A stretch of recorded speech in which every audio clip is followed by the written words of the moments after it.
I had a couple of activist investors when I was at Yum Brands who wanted us to spin off our China business into a separate public company. And fortunately, we were already in the process of doing it. And I believe you've had a activist investor. I think Elliott was the name of the investor. What did they ask you to do, and how are you leading through that process?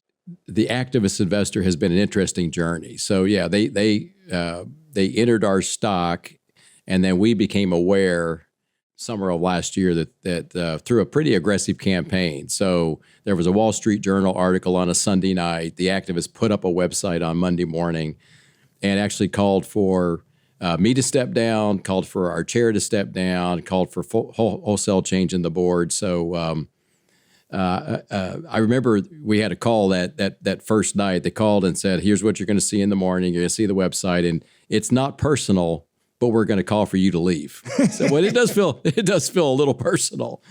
But how'd you deal with that just to begin with? Well, I think that's a pretty tough thing, you know. Yeah, I think I've got kind of a weird personality, which is, I have a long perspective. I have a lot of faith, so it's easy for me to separate sort of what's going on right now with the true long-term impact.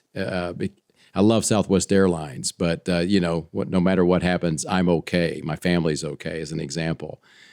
But you do the work, and so you get shareholder feedback. You understand what the objectives of the activists are, and ultimately we got a workout with Elliott. And I would tell you today that they are, they know their stuff. They'll admit that they don't know airlines, but they understand business. They understand capital markets, as an example. And as an investor, they've certainly been helpful. And we did go through a number of difficult changes. So our board did go through a lot of change. Elliott brought five new board members to our board. Our chair stepped down. And so it's been significant change. It's not all bad. The company is moving with a pace that I've never seen before. And so I do think it has been a difficult period, but it's certainly been a helpful period. And today, that's the reason, one of the reasons that I think you see us moving so quickly. We already had a great plan, well ahead of any activists.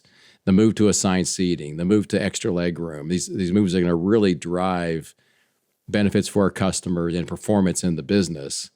But it's been an interesting process, that's for sure. Yeah, well, you didn't start out on too good a note when they're saying, "Hey, we would like you to step down," but you're still there. And You've announced a transformational plan, which you're calling Southwest Even Better. What's the biggest leadership challenge you have as you think about executing it? Well, first, I'm really proud. I mean, this is a great company. The fundamentals of this company are fantastic. Great network, great people, the best hospitality, terrific balance sheet, all the things that you want as a company, as certainly as an airline. But you've got to be led by your customers. You've got to go where your customers are pointing, and customers want assigned seating, and they want extra legroom. They want more product choice. They want premium choices. So I am a huge believer in our plan, and the plan is being executed. And our leadership team and our people are excited about it. They're excited about where it's going to take us. When it comes down to it, though, you've got to execute. You've got to do the things that you say you're going to do. You've got to do them in the time frame that you have promised, and you've got to deliver the results. Probably the biggest issue always is focus. You can't do 500 things at once. You could do a limited number. And in a time like this where there's so much going on, you've got to ensure that the leadership team stays focused on the most important things at hand. And that is my job, to ensure that we stay focused. And I'm sure staying focused means being focused on the customer. So what kind of rhythms do you have in place to make sure you personally hear the voice of the customer firsthand? Well, all kinds of things. We have, we collect data on basically every single flight. So a customer scoring of level of satisfaction. We do that at every segment of the flight. We look at your satisfaction when you're booking, when you arrive at the airport, when you move through TSA, when you're in the gate area, when you're on the aircraft, when you pick your bag up. So we have a huge amount of data. We do customer focus groups that I participate in off and on to hear directly from a small group about what's going on. So literally directly from a set of customers sitting in a room.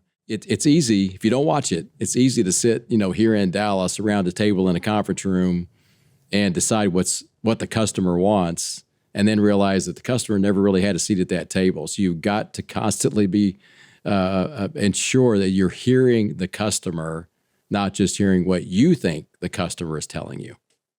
Do you have a story, Bob, about the best feedback you ever got from a customer that led to a breakthrough idea? Well, I think if you look at the work that we announced last fall, you go back to the assigned seating and extra leg room. That feedback was coming through loud and clear. I was on a flight, open seating, when I'm on a flight, I love to work with our folks. I like to work with our flight attendants, go up and down the aisle serving snacks, and you get a chance to talk to everybody on the aircraft. And there was a lady and her kids, and two of the kids were here, and one was over there. And I said, hey, here are your crackers. Kids want anything else? How you doing today? And she said, well, I'm not really very happy. So what do you mean? She goes, well, we're this stupid open seating. I wasn't able to sit with my kids. They're here. We're split. I've got one over there that's crying. And basically, she gave me her personal story about she was going to change airlines if we couldn't find a way to solve her problems, because she didn't like not being able to be guaranteed that the kids and her seats and her husband's seats were together when they traveled. So, again, I love to serve when I'm on an aircraft. It's fun to talk to everybody, but I will tell you, you get instantaneous feedback in the moment, good and bad.